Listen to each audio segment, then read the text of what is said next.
Синоќа имаше вистинска драма во селото Чаниште, оддалечено 30 километри од Прилепско.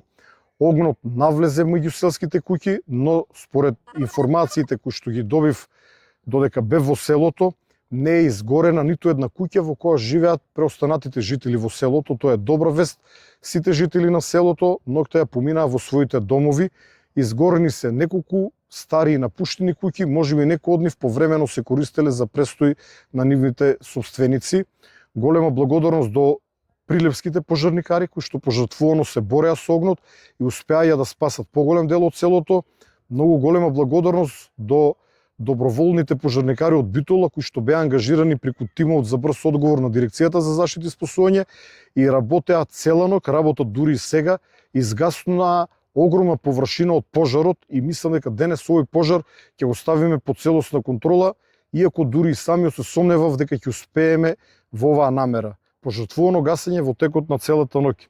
Втората многу сериозна ситуација имавме синоќа на пожарот на територијата на општина Јегуновце, кој што навлезе во аторот на село Туденце и го загрози блискиот манастир, поради голема опасност по манастирот, а недостиг на локални пожарникари од Тетово, кои што воопшто ги немаше во тој момент кај манастирот.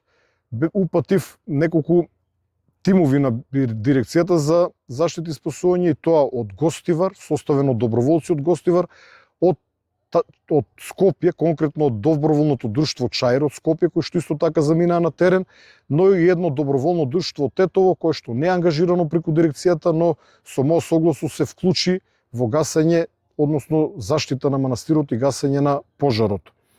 Во овој момент се активни пожарите, пожарот кој што од Велес преминува во Зелениково.